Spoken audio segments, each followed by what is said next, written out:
तर महाराष्ट्रातील या महाभूकंपावरती यावेळेला जयंत पाटील यांची सुरू असलेली पत्रकार परिषद थेट जाऊयात। जरा शांत मागे आता कोणी बोलू नका। आता मध्ये कोणी बोलू नका।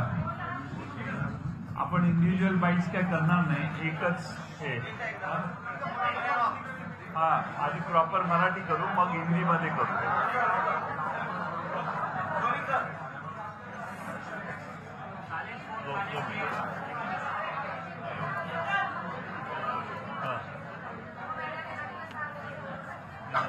प्रेस कॉन्फरन्स चालू आहे।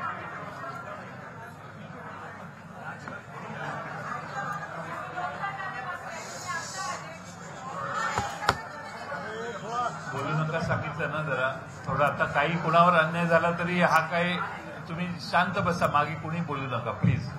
हा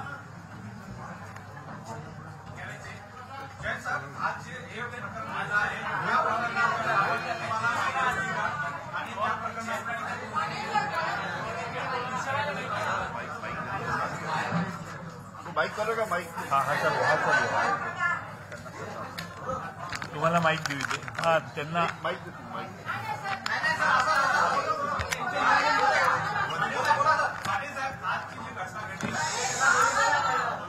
राष्ट्रवादी काँग्रेस पक्षाच्या वतीने विरोधी पक्षनेते म्हणून अजित पवार काम करत होते। आज सकाळी त्यांनी नेहमीप्रमाणे विधानसभेच्या सदस्यांची वेगवेगळ्या वेळी गाठ घेतली आणि त्यानंतर राजभवनवर जाऊन त्यांनी शपथ घेतल्याचं निदर्शनाला आलं। जे आम्ही बघितलं तेच आपण सगळ्यांनी महाराष्ट्राने पाहिलेलं आहे। राष्ट्रवादी काँग्रेस पक्षाचे अध्यक्ष आदरणीय शरद पवार साहेब यांच्याकडून देखील राष्ट्रवादी काँग्रेस पक्षाची भूमिका थोड्या वेळापूर्वी स्पष्ट करण्यात आलेली आहे। महाराष्ट्र राष्ट्रवादी काँग्रेस पक्ष हा पूर्ण ताकदीनं या सगळ्या घटनेत आदरणीय शरद पवार साहेबांच्या बरोबर राहणार आहे, हे स्पष्ट करण्यासाठी मी आपल्या सर्वांच्या समोर आलेलो आहे। विधानसभेच्या सदस्यांनी, काही सदस्यांनी मंत्रिमंडळात जाण्याचा निर्णय स्वतः घेतलेला दिसतोय आणि मंत्रिमंडळात पक्षाच्या मान्यतेच्या शिवाय त्यांनी विरोधी पक्षाकडे जाऊन, सत्तारूढ पक्षाकडे जाऊन शपथविधीचा हा आजचा कार्यक्रम झालेला आहे। राष्ट्रवादी काँग्रेस पक्ष म्हणून महाराष्ट्रातल्या सर्व कार्यकर्त्यांच्या वतीने आणि विधानसभेच्या विधिमंडळ पक्षाचा गटनेता या नात्याने मी आपल्याला ठामपणाने सांगतो की विधिमंडळ काँग्रेस पक्ष आणि महाराष्ट्रातली राष्ट्रवादी काँग्रेस पक्षाचे सर्व कार्यकर्ते, विधिमंडळ राष्ट्रवादी काँग्रेस पक्ष हा बहुसंख्येने आणि महाराष्ट्रातले कार्यकर्ते तर फार मोठ्या संख्येने झालेल्या घटनेतनं व्यथित होऊन या संदर्भात आपल्या प्रतिक्रिया महाराष्ट्रभर देत आहेत, झालेल्या घटनेचा निषेध करत आहेत आणि महाराष्ट्रातले कार्यकर्ते एकसंघपणाने शरद पवार साहेबांच्या बरोबर आहेत, ही भूमिका जागोजागी महाराष्ट्रातल्या कानाकोपऱ्यात पुन्हा एकदा व्यक्त करत आहेत। मला खात्री आहे की आज जो शपथविधी झाला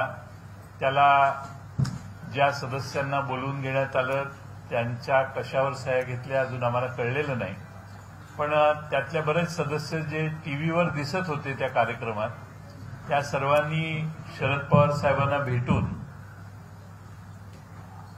या संदर्भात आम्ही गोंधळलेलो होतो अशी भूमिका व्यक्त केलेली आहे। ते पवार साहेबांशी बोलले, काही आमदार माझ्याशी बोललेले आहेत आणि त्या सर्व आमदारांचं कन्फ्युजन आहे आणि त्यांना हे इम्प्रेशन होतं, पण आता पवार साहेबांच्या पत्रकार परिषदेमुळे हे आता स्पष्ट झालेलं आहे की या आजच्या घेण्यात आलेल्या कृतीला करण्यात आलेल्या कृतीला शरद पवार साहेबांचा किंवा राष्ट्रवादी काँग्रेस पक्षाचा कोणताही पाठिंबा नाहीये आणि त्यामुळं महाराष्ट्रातल्या सर्व कार्यकर्त्यांना 5 तारखेला बुधवारी महाराष्ट्रात राष्ट्रवादी काँग्रेस पक्षाचे जे सगळे पदाधिकारी आहेत, राष्ट्रवादी काँग्रेसच्या बरोबर जे फ्रंटलचे पदाधिकारी आहेत, तालुका स्तरावरचे, जिल्हा स्तरावरचे, तालुका अध्यक्ष, जिल्हा अध्यक्ष आणि महाराष्ट्राची जी कार्यकारिणी आहे त्या सर्वांना 5 तारखेला दुपारी 1 वाजता राष्ट्रवादी काँग्रेस पक्षाच्या बैठकीसाठी आदरणीय शरद पवार साहेबांनी आणि महाराष्ट्र प्रांतिक राष्ट्रवादी काँग्रेस पक्षाने यशवंतराव चव्हाण सेंटरला, वायबी चव्हाण सेंटरला बोलवलेलं आहे. आम्हाला माहिती आहे ही जागा अपुरी आहे, पण आम्हाला उपलब्ध असणारा हॉल हा आम्ही आता निश्चित केलेला आहे. वायबी चव्हाण सेंटरमध्ये 3-4 हॉल आहेत, प्लस चव्हाण सेंटरच्या आसपासची जागा, या सर्व ठिकाणी कार्यकर्ते आलेले बसू शकतील अशी आमची धारणा आहे आणि त्यामुळं चव्हाण सेंटरला या बैठकीचं आयोजन केलेलं आहे. या बैठकीत आदरणीय पवारसाहेब स्वतः आपली भूमिका अधिक स्पष्टपणानं मांडतीलच, पण त्याचबरोबर महाराष्ट्रातल्या राष्ट्रवादी काँग्रेस पक्षाला या निमित्ताने पुन्हा एकदा या सगळ्या राष्ट्रवादी काँग्रेसमध्ये ज्या घडामोडी झाल्या त्यात पवार साहेबांना पाठिंबा सगळ्यांचाच आहे, त्या सगळ्यांचं पुन्हा एकदा या ठिकाणी एकत्रीकरण करण्याचं काम आमच्या बैठकीत पक्षाचा राज्य स्तरावरचे प्रतिनिधी, पक्षाचे जिल्हा स्तरावरचे सगळे प्रतिनिधी, जिल्हा, तालुका आणि राज्य स्तरावरचे सगळे पदाधिकारी यांना निमंत्रित करण्यात आलेलं आहे. 5 तारखेला तो सभा होणार आहे. आज या निमित्ताने सत्तेत असणाऱ्यांना मेजॉरिटी असताना पुन्हा आणखीन एक विरोधी पक्ष फोडण्याचं काम काही लोकांनी या महाराष्ट्रात केलेलं आहे. एक शिवसेना पक्ष हा फोडण्याचं काम झालं, त्यातला लढा हा सुप्रीम कोर्टात गेला आणि सुप्रीम कोर्टाचे न्यायमूर्ती सर्वोच्च न्यायालयाचे श्री चंद्रचूड अधिक 4 यांनी जो निवाडा दिलेला आहे तो निवाडा आपल्या सगळ्यांना सर्वश्रुत आहे आणि त्यामुळं महाराष्ट्रामध्ये अशी घटना पुन्हा घडेल असं वाटत नव्हतं, पण दुर्दैवाने सत्तेत बसणाऱ्या लोकांनी अशी पावलं टाकलेली आहेत आणि या संदर्भात आज जी घटना झाली त्यातनं महाराष्ट्रातला दुसराही एक राजकीय पक्ष फोडण्याचं काम करण्यात आलेलं आहे. देशात 9 राज्य आहेत की ज्यामध्ये विरोधी पक्षाला किंवा सत्तेत असणाऱ्या पक्षांना पक्षफोडी करून त्यांची ताकद कमी करण्याचा प्रयत्न करणं. मला खात्री आहे की आदरणीय पवार साहेबांच्या नेतृत्वावर महाराष्ट्राने वेळोवेळी विश्वास दाखवलेला आहे. महाराष्ट्रातला सगळा युवक, महाराष्ट्रातल्या सगळी तमाम ज्यांना महाराष्ट्राचं भलं व्हावं, महाराष्ट्रात प्रगती यावी आणि महाराष्ट्रात असं फोडाफोडीचं राजकारण थांबावं आणि निवडून आलेल्यांना फोडण्यासाठी पडेल त्या पद्धतीने फोडाफोडी चालू आहे, हे सगळं राजकारण थांबलं पाहिजे. या भूमिकेला, या विचारसरणीला ज्यांचा पाठिंबा आहे ते सर्व सक्षमपणाने महाराष्ट्रभर पवार साहेबांच्या मागे उभा राहतील असा आम्हाला विश्वास आहे.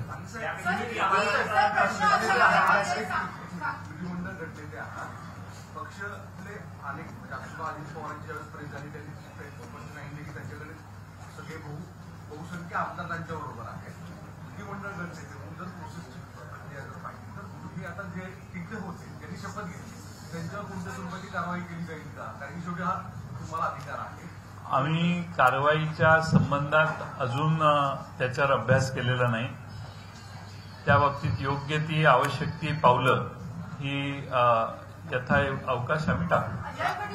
प्रश्न असा आहे की एकीकडे क्लेम केला जातो की त्यांच्याकडे 40 आमदार आहेत, 35 आमदार आहेत, नेमकी आमदार किती आहेत, आपल्याशी किती संपर्क केला आणि पवार साहेबांशी किती केला? मी असं समजतो की ज्या 9 सदस्यांनी शपथ घेतलेली आहे पक्षाच्या धोरणाच्या विरोधात जाऊन, त्यांनीच पलीकडे पाऊल टाकलेलं आहे.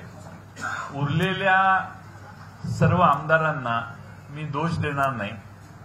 त्यांनी जर कशावर सह्या केलेल्या असतील तर त्यातले बरेचसे आमदार आज आमच्याशीही बोलतायत आणि त्यामुळं पवार साहेबांच्याकडे जाऊन भेटतायत. मलाही दिवसभरात बऱ्याच आमदारांचे फोन आले, म्हणून आपल्याला भेटायला जो वेळ लागला तो त्यामुळेच लागला. मागचे 2 तास बरेच आमदार आमच्याशी बोलले.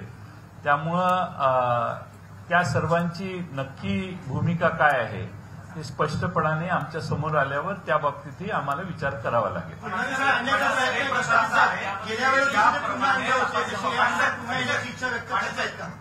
हो, काही आमदार तर म्हणतात की आम्ही तिथे गेलो, आम्हाला सह्या करायला सांगितल्या, आम्हाला काय कशावर सह्या करतो हेही दाखवण्यात आलं नाही. आम्हाला सह्या कराव्या लागल्या आणि त्यामुळं कशावर सह्या केल्या माहीत नाही असं म्हणणारे 2-3 आमदार मला भेटले.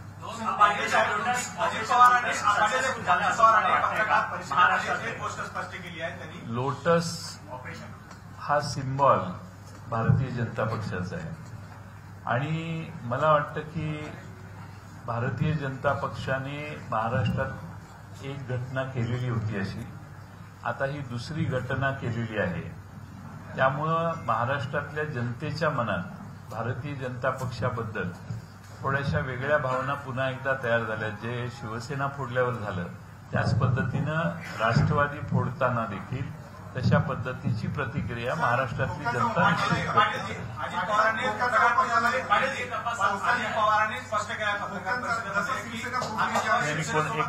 एक करा ना, त्यांना विचारले, त्यांनी आधी सुरू केलेलं. त्यावेळी शिवसेना फोडली, त्यावेळी आरोप झाला होता, फोडण्याचा आरोप झाला होता. यावेळी तसं काय आहे का तुमचा आरोप? असं आहे की माहिती मिळाल्याशिवाय आरोप करणं योग्य नाही, पण आम्हाला पुढच्या 2-3 दिवसात माहिती कळेल. त्यामुळं बेछूटपणाने बोलणं योग्य नाही. पण माझी माहिती अशी आहे की आश्वासनं बरीच दिलेली आहेत. नक्की आश्वासनं यथायोग्य मी तुम्हाला डिस्क्लोज करेन.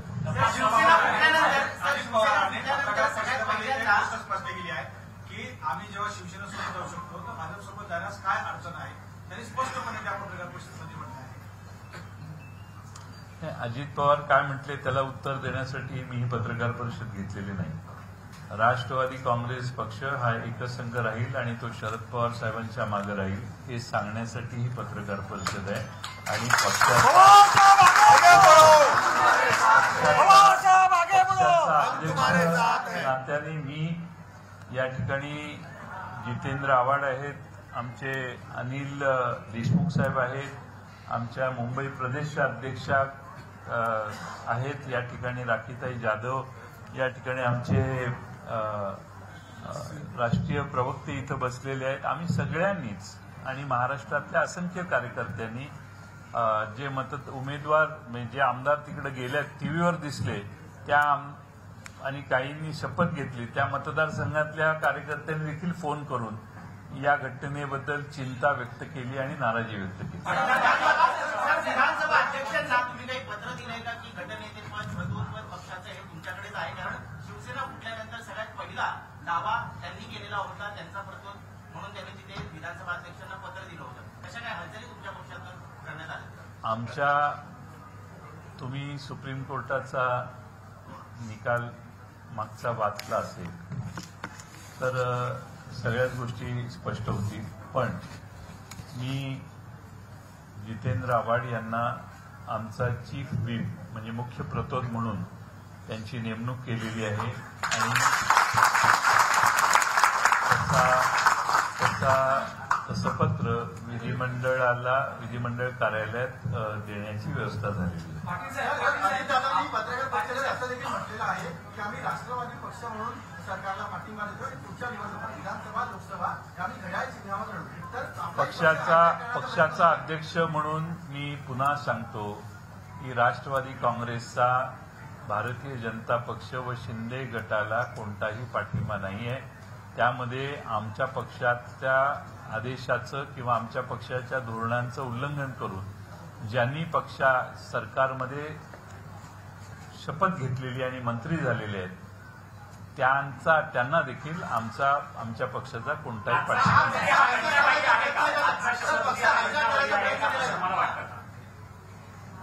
मी काय वकील नाहीये किंवा न्याय हे नाही, पण अभ्यास करून त्याच्यावर पुन्हा आपण भेटू शकतो.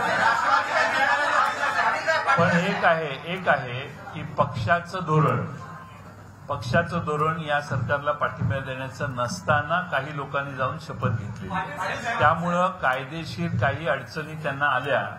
शेवटी ते आमचे सगळे सहकारी आहेत, पण कायदेशीर अडचणी आल्या तर त्यांना तोंड द्यावं लागेल.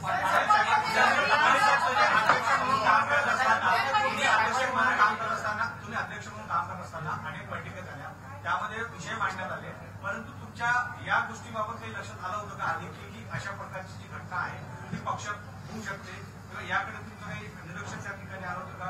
शरद पवार साहेबांनी चर्चा केली होती? नाही, यापूर्वी काही 7-8 लोक ही भूमिका सतत मांडायचे, पण त्याला मान्यता कधीही सर्वोच्च नेत्यांनी आणि पक्षातल्या प्रमुख नेत्यांनी दिलेली नव्हती. वापरले जात आहेत, ईडी असेल या वापरले जात आहेत, त्यांच्या दबावापोटी की आपण बघितलं की 4 ते 5 नेते असे आहेत त्यांच्याकडे ईडीच्या कारवाई किंवा सीबीआयची कारवाई होती आणि त्यामुळे त्या दबावापोटी हे नेत्यांनी अशा पद्धतीनं भाजपबरोबर हातमिळवणी केली आहे. आता सगळ्यांचे पार्श्वभूमी तुम्ही अभ्यास करायला पाहिजे आणि तुम्हीच त्याच्यावर ठरवलं पाहिजे.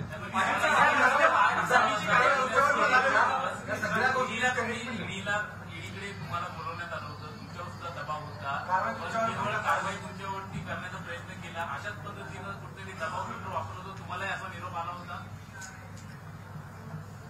मला निरोप तो विषय वेगळा आहे, तो मी डील करेन. त्यावेळी स्वतंत्र बसून मी तुम्हाला ह्या तपशिलात माहिती देईन की कोणाला सध्या बोलवलं जातं ईडीमध्ये, त्यांना काय दबाव आणला जातोय, त्यांना काय सांगितलं जातं, ह्याच्यानंतर मी भाष्य करेन. आज मूळ विषय जो आहे तो महाराष्ट्रातला राष्ट्रवादी काँग्रेसचा कार्यकर्ता, अनेक नेते, अनेक जिल्ह्याचे सगळेच हे ताकदीनं शरद पवार साहेबांच्या मागे आहेत आणि आमचा विश्वास आहे की जेव्हा जेव्हा अशी संकटे येतात तेव्हा शरद पवार साहेब प्रचंड मोठ्या ताकदीनं बाहेर पडतात. आणि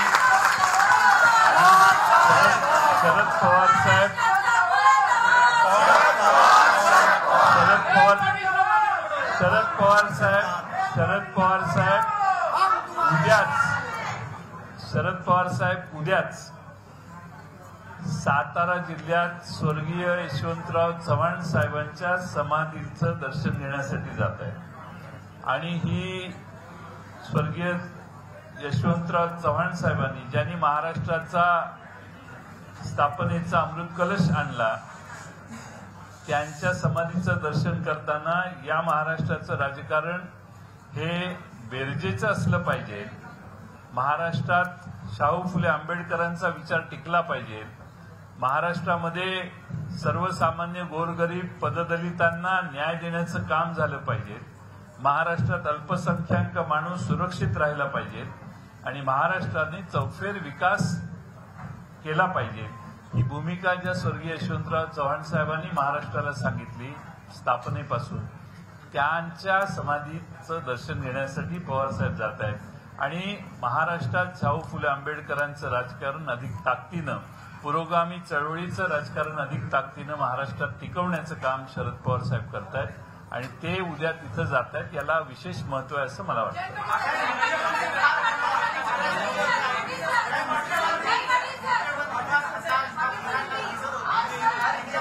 नाही, 2 मिनिटं असं करत जाऊ नका. तुम्हाला इकडं सगळ्यांचं झालं, आता तिकडचं थोडे तिकडेही लढणारे आहेत ना काही.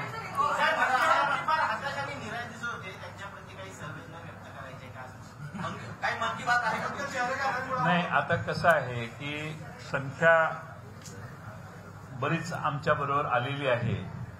आता तुम्ही आम्हाला तुमच्या मनाप्रमाणे आता राज्य चालणार नाही, आता आमच्या मनाने चालेल असं आता भारतीय जनता पक्ष त्यांना सांगायला लागेल. मधल्या काळात एकनाथ शिंदे हे प्रचंड जोरात चाललेले होते आणि ते कुणाचं फारसं ऐकून घेत नव्हते. ठाणे जिल्ह्यात तर कुणाचीच अपॉइंटमेंट ते मान्य करत नव्हते आणि त्यामुळं काही लोकांना प्रचंड राग एकनाथ शिंदेचा असावा आणि त्यामुळे त्यांना पर्याय निर्माण करण्यासाठी आता एकनाथ शिंदेंनी जाताना काय सांगितलं, शिवसेनेतून तिकडे जाताना अनेक आमदारांनी काय सांगितलं तर अजित पवार अर्थमंत्री होते आणि त्यांच्यामुळे आणि राष्ट्रवादीमुळे आमच्यावर अन्याय झाला आणि म्हणून आता आम्ही तिकडे चाललेलो आहे. आता हेच सगळे तिकडे गेले असतील तर मग त्यांना परत जायला एक संधी आहे.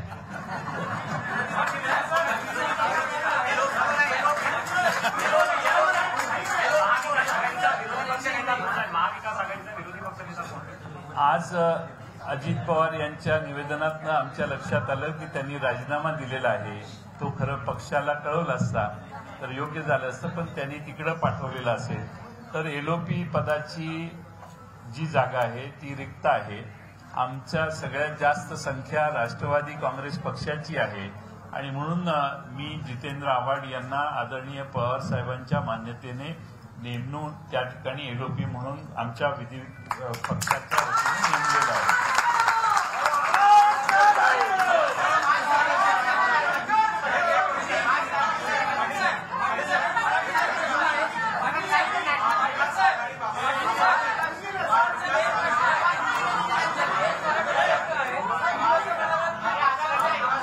हा शेवटचा प्रश्न करू आणि मग करून पक्षाचे आमदार त्यावेळेस गोंधळलेल्या अवस्थेत होते, पण ज्यांनी मंत्रिपदाची शपथ घेतली ते पूर्ण शुद्धीत होते, तर त्यांच्यावर कारवाई करण्यास वेळ घेतला जातो आहे. त्यामुळे तुमचे जे महाविकास आघाडीचे घटक पक्ष विरोधी पक्ष आहेत तेही संभ्रमावस्थेत आहे की कारवाईसाठी एवढा वेळ का घेतला जातो. अहो वेळ म्हणजे आता दुपारी किती वाजता शपथविधी झाला? 2 वाजता 2:30-3ला आता 2:03ला काहीतरी झाला शपथविधी. आता शपथविधी झाल्यानंतर या घटना आज होतील असं काही गृहीत धरलेलं नाही कुणी. आता कळलेलं आहे की कुणी कुणी पक्षाच्या निर्णयाचं उल्लंघन केलेलं आहे. त्या बाबतीत आम्ही काय यापूर्वी असं होणार आहे असं गृहीत धरून अभ्यास करून ठेवलेला नाही.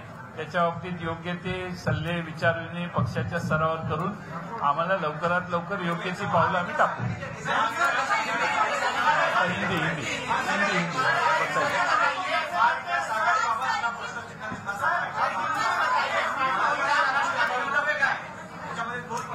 महाविकास 2 मिनिटं एक सगळ्यांना क्लॅरिफाय करतो.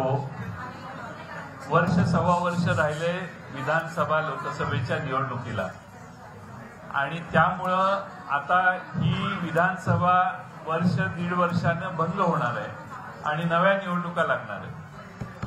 निवडणुकीत आमदार कसे निवडून येतात? लोकांच्या पाठिंब्याने निवडून येतात. पवार साहेबांनी त्यांच्या मुलाखतीमध्ये हे सांगितलेलं आहे की 5 राहिले तरी पुन्हा त्यांनी त्यांचा पक्ष वाढवला. आज महाराष्ट्रातलं सेंटिमेंट काय? महाराष्ट्रात शरद पवार साहेब, उद्धव ठाकरे साहेब आणि राहुल गांधी आणि काँग्रेस पक्ष यांच्याबरोबर राहण्याची भूमिका महाराष्ट्राची आहे आणि त्यामुळं या निवडणुका झाल्यानंतर आज जे तुम्हाला निवडून आलेले विधिमंडळात दिसत आहेत ते चित्र बदलतं, दर 5 वर्षांनी बदलतं. तसं त्यावेळी तुम्हाला लक्षात येईल की महाविकास आघाडीची ताकद किती मोठ्या ताकदीनं आज महाराष्ट्रात यशस्वी झाली आहे हे तुम्हाला त्या दिवशी नक्की कळेल.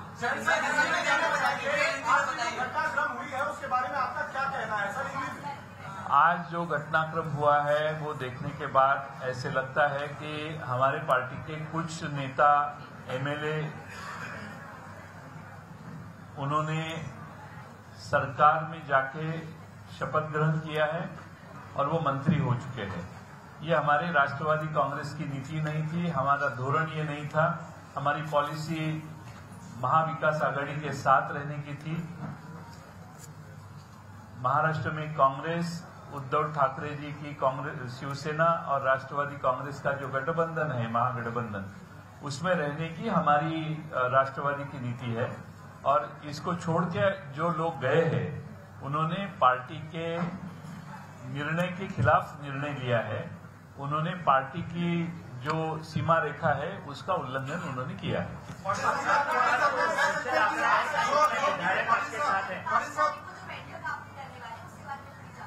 5 तारीख को आदरणीय शरद पवार जी के साहब के नेतृत्व में मुंबई में यशवंतराव चौहान प्रतिष्ठान के यहाँ महाराष्ट्र के सारे जिले के कार्यकर्ता, राज्य के कार्यकर्ता और नेताओं की एक बैठक बुलाई गई है और वो 5 तारीख को दोपहर में 1 बजे चौहान प्रतिष्ठान को होने वाली है। कितने विधायक आपके साथ हैं और कितने विधायक अजीत? इसमें तकलीफ ये है कि जो विधायक टीवी पे हमने देखे, अभी हमारे पास तो लिस्ट नहीं है कि कौन उस तरफ गए हैं, लेकिन जिनको टीवी पे गए थे उनको बात करने के बाद वो बोलते हैं कि नहीं हम वापस आना चाहते हैं। तो अभी विधायकों का जो संख्या है वो आज हम बता नहीं पाते। हम इतना ही कह सकते हैं कि 9 जन हैं जो उधर गए हैं, बाकी सारे लोग वहां शपथ विधि देखने के लिए गए थे, ऐसे हम समझते हैं।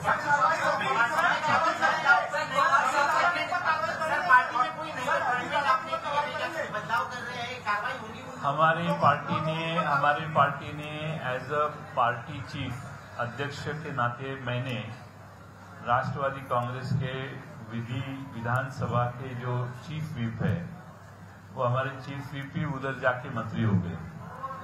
वो जो सुबह से मेरे साथ बात कर रहे थे, तो उनकी जगह हमारे सीनियर जो विधायक है जो पहले मंत्री रह चुके हैं वो जितेंद्र आव्हाड साहब, उनको हमने वहां पे चीफ व्हिप करके नियुक्ति दी है। पत्रकारों के बार बार सवाल करने पर कम से कम 6 से 7 बार ये जवाब दिया कि राष्ट्रवादी कांग्रेस पार्टी के सभी विधायक, सभी नेता, सभी मतलब सब कुछ शरद पवार साहब की तरफ इशारा किया कि सबकी सहमति से ये चीज हुई है। क्या शिंदे ने जो शिवसेना उद्धव ठाकरे साथ किया वही चीज अजित पवार भी कर रहे हैं? जो कानूनी दावेदार उनका सोचा से चल रहा है वही चीज की शुरुआत हो रही है? शरद पवार साहब ने अपनी भूमिका स्पष्ट की है।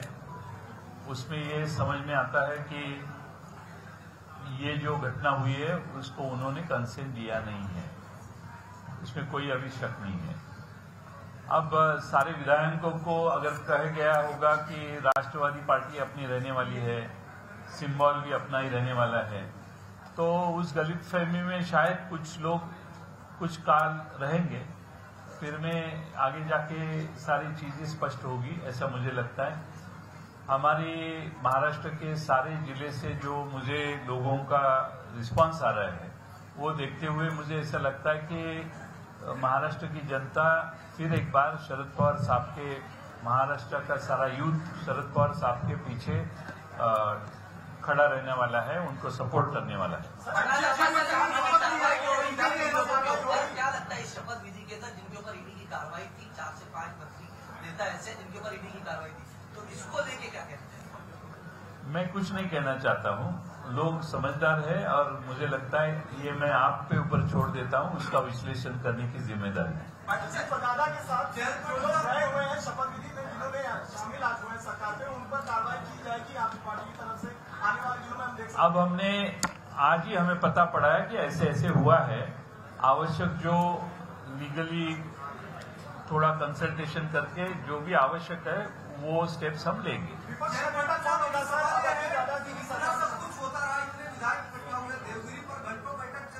मीडिया तक मौजूद थी, लेकिन एनसीपी के दूसरे बड़े नेताओं को इस बात की भनक नहीं लगी कि गवर्नर हाउस में शपथ ग्रहण की तैयारी चल रही है। वहां देखो, विपक्ष के नेता को ये हक बनता है कि उनके घर वो विधायकों को बुलाए।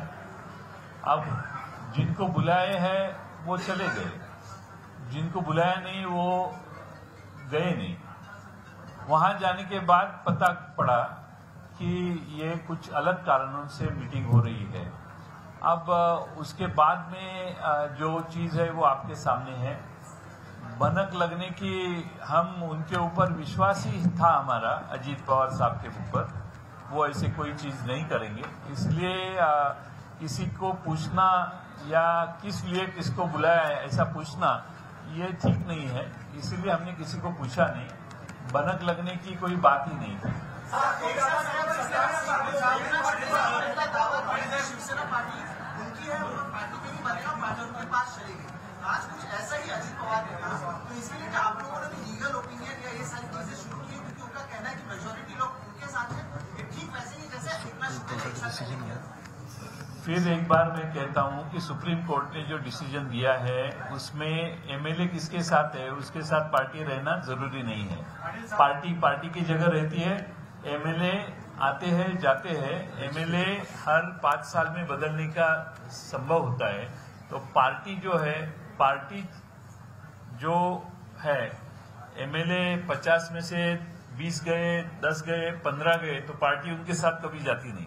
पार्टी यहाँ ही रहती है। जो पार्टी है वो यहाँ बैठी है। सर, 9 लोकांविरुद्ध अपपद्धतीची कारवाईची सुरुवात होणार का? आपण पिटिशन दाखल करणार का विधानसभा अध्यक्षांकडे? आम्ही कायदेशीर योग्य त्या माहित्या घेतोय। योग्य त्या पद्धतीनं आम्ही आवश्यक त्यावेळी पावलं टाकू। आज आम्ही त्याच्यावर काही फार विचार केलेला नाही। आज संध्याकाळी आम्हाला वेळ मिळालेला नाही। आम्ही बघू काय आप अध्यक्ष हैं, आपको इस बात की जानकारी कब मिली? और हम लोग देवीरी गुरु के बाहर थे, वहाँ पर आपकी निर्वाचित कार्याध्यक्ष सुप्रिया पढ़ाई कम से कम 3 से 4 बार इंटरव्यू हुई और क्या उनको इस बात की खबर थी सुप्रिया ताई?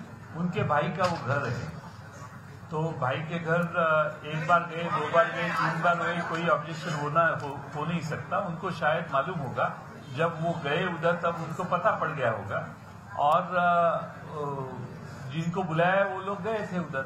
आप खुद पार्टी प्रेसिडेंट है, निश्चित रूप से आपकी खुद की भी स्टडी होगी पार्टी के अंदर की जो गतिविधियां उनको लेकर। आपको क्या लगता है अजीत पवार किन कारणों की वजह से जो है ये स्विच किया है? क्या पार्टी में नहीं बनती थी या परिवार में नहीं बनती थी? परिवार में न बनने का कोई सवाल नहीं उठता, क्योंकि वैसे वो सारे मुझे मालूम नहीं उसके बारे में। उसके बारे में पवार साहब ने काफी कुछ सुबह थोड़ी देर के पहले कहा है। अब पार्टी में न बनने का कोई सवाल नहीं है। वो और मैं हम साथ में बैठ के ही पार्टी चला रहे थे और हर नियुक्ति के बारे में उनको कंसल्टेशन किया जाता था। अगर डिफरेंस ऑफ ओपिनियन होता तो जरा थोड़ी बड़ी मीटिंग बुलाई जाती थी, जिसके अभी 6 तारीख को एक मीटिंग पवार साहब ने बुलाई थी, 16 जन को बुलाया था। और पार्टी के जो ऑफिस बेरर, जैसे मैं प्रदेश अध्यक्ष हूँ, मेरे बारे में उन्होंने कुछ इच्छा व्यक्त की थी कि उनको पार्टी के प्रदेश अध्यक्ष होना है।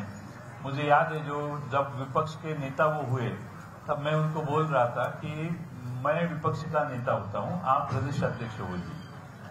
ये 1 साल के पहले की बात है मेरे ख्याल से।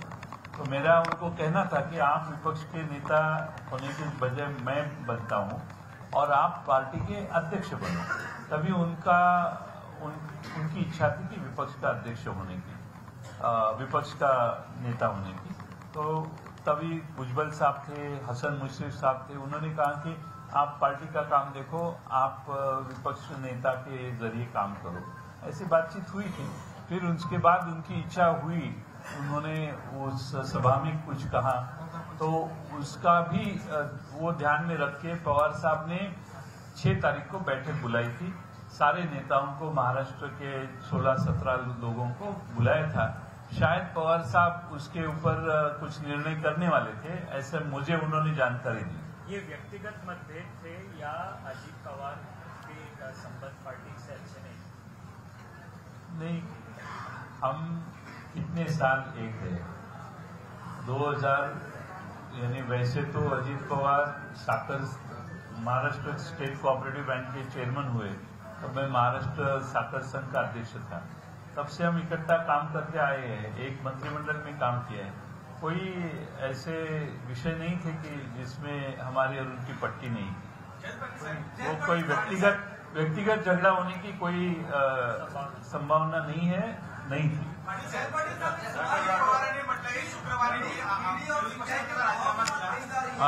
ईडी और सीबीआई के दबाव में बात कही जा रही है। अनिल देशमुख साहब आपके बगल में हैं, वो सारी चीजें फेस कर चुके हैं। क्या उनका दबाव नहीं था पक्ष बदलने का या अजीत पवार के साथ जाने का? आपको भी सम्मान वगैरह किया गया था, क्या आप लोगों को अप्रोच नहीं किया गया था, या आप लोगों ने इच्छा उनके साथ जाने की जाहिर नहीं?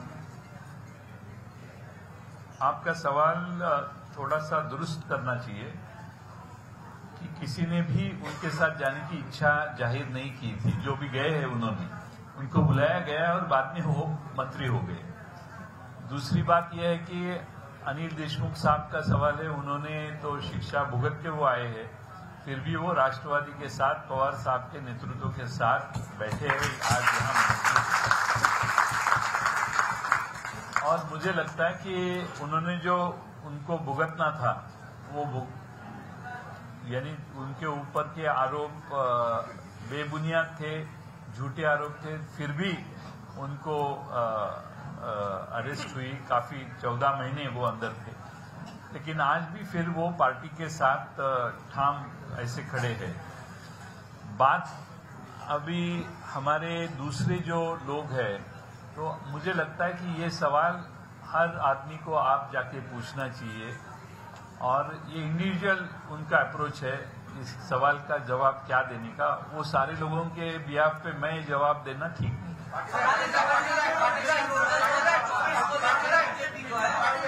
चुनाव की जो है वो तैयारी करके, क्योंकि ऑपरेशन लोटस जो है फिर से महाराष्ट्र के तरफ और 2024 का पार्लियामेंट का जो चुनाव है वो सामने है। इसके पहले शिवसेना टूटी, अभी एनसीपी टूटी, क्या बोलना है? देखिए कि इसके ऊपर क्या बोलना है, लोग देखते हैं ना, लोग देखते हैं क्या हो रहा है क्या नहीं। और हमारी पार्टी टूटी है ये आपको किसने कहा? कुछ चंद विधायक उधर जाके शपथ ग्रहण किया है, उनके ऊपर आवश्यक जो कार्रवाई होगी वो हो जाएगी। असं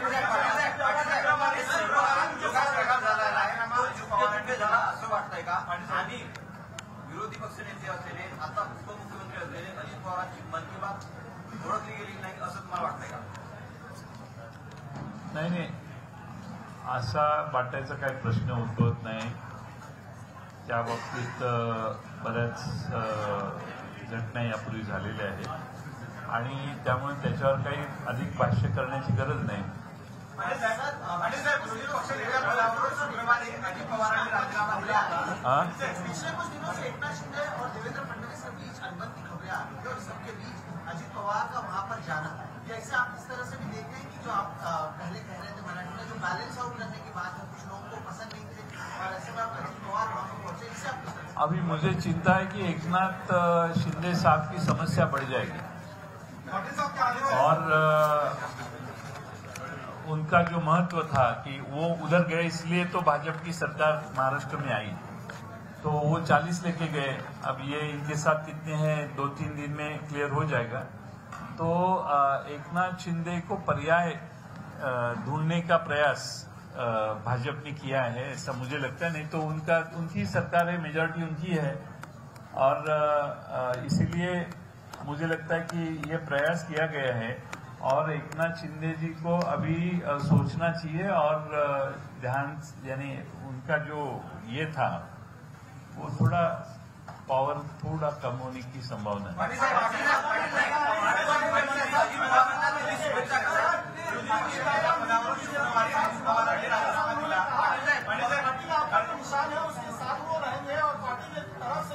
क्योंकि उन्होंने एनसीपी नहीं छोड़ी, इसलिए बीजेपी के साथ अलायंस करके वो चुनाव लड़ने वाले हैं, पार्टी का सिंबल वही रहेगा, क्या कहेंगे?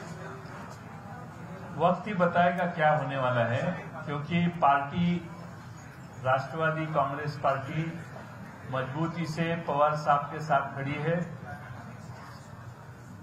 महाराष्ट्र में जो कार्यकर्ता है वो सारे पवार साहब के साथ है। आप यहाँ देख रहे हैं सारे लोग दोपहर से यहाँ बैठे हैं,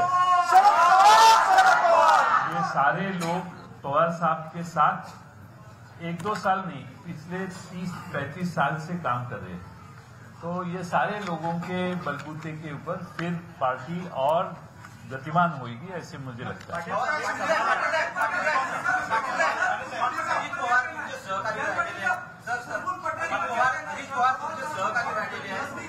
अजित पवार सहकारी राहिलेले आहेत, आता उपमुख्यमंत्री पदाची त्यांनी शपथ घेतलेली आहे। तुम्ही आज त्यांना शुभेच्छा दिल्या का?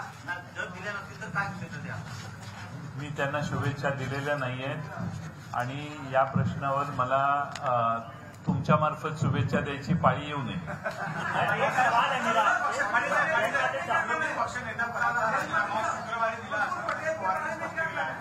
राजीनामाबाबत तुम्हाला काय माहिती होतं का? कारण मला माहित नव्हतं, मला माहित नव्हतं। माहित करता अशा प्रकारचे जे घटना होतात याचा अर्थ असा मानला जाईल की हा फंड आधीपासून तयार केलेला होता. मला माहीत नाही त्यांनी राजीनामा कधी दिला होता. त्यांनी आज सांगितल्यावर कळल्यावर तात्काळ मी जितेंद्र आव्हाडांची नेमणूक देखील केली. ते शुक्रवारी कळलं असतं तर शुक्रवारीच झाली असती. पाटिल साहब पिछले 1 महीने के बाद अजीत पवार जो है वो स्विच कर सकते हैं. ऐसे स्थिति में क्या पार्टी समझ नहीं पाई अजीत पवार के साथ साथ प्रफुल्ल पटेल भी चले जाएंगे, छगन भुजबल भी चले जाएंगे, पार्टी विफल रही अपने नेताओं को रोकने में. मुझे लगता है प्रफुल्ल पटेल जी राष्ट्रीय कार्याध्यक्ष है और उनका मैं छोटा सा एक बाइट देखा. वो वहां पे स्वेरिंग इन सेरेमनी पे भी उपस्थित थे. उनका बाइट देखा, उन्होंने अपनी भूमिका रखी है. वो चाहते हैं कि वो अभी भी कहते हैं कि हमारे नेता शरद पवार जी है, ऐसा मैंने देखा अभी. तो आप मुझे लगता है कि इसका स्पष्टीकरण उनके पास से लेना चाहिए. वो राष्ट्रीय नेता है तो मैं उनके बारे में बोलना ठीक नहीं. पाटिल साहब, जिस तरह से डिस्क्वालिफिकेशन का मामला अभी लटका हुआ है, मेन हुई है महाराष्ट्र सरकार की संजय प्रवेश की. आने वाले समय में सभी लोग जानते हैं कि संविधान का कानून क्या है, क्या कुछ फैसला आ सकता है. आप लोगों की तरह से परिचित है. लगता है कि इसके डर से पूरी तरह से स्क्रिप्ट तैयार की और अजीत पवार के पीछे कहा जा रहा है कि 2-3 दिनों से दिल्ली का दौरा काम कर रहे हैं. इससे पहले भी कहते हैं. लगता है कि डिस्क्वालिफिकेशन का मामला शिंदे और फडणवीस के लिए बड़ी सुई थी जो उनके नाम का चल कर सकती है. सुप्रीम कोर्ट ने कहा है कि रीजनेबल टाइम में विधानसभा के अध्यक्ष ने निर्णय लेना चाहिए. अब विधानसभा के अध्यक्ष के सामने जो कागज गए हैं, उन्होंने जो काम करना चाहिए वो जल्द से जल्द करने की उम्मीद हम रखे हुए हैं. अब उन्होंने अभी तक निर्णय नहीं लिया है. ऐसे अलग अलग थियरीज मार्केट में घूम रही है कि उनको सारे लोगों को डिस्क्वालीफाई करके ये नए लोगों को ऐड किया जाएगा. कुछ ऐसी भी थियरी मैंने सुनी कि उनको डिस्क्वालीफाई करेंगे तो भाजपा के ऊपर कोई विश्वास आगे जाके नहीं रखेगा. ऐसे अलग अलग थियरी मार्केट में चलती है. आप क्या करने वाले हैं विधानसभा के अध्यक्ष राहुल नार्वेकर, कुछ भी करना है वो रीजनेबल टाइम में करना चाहिए. मैं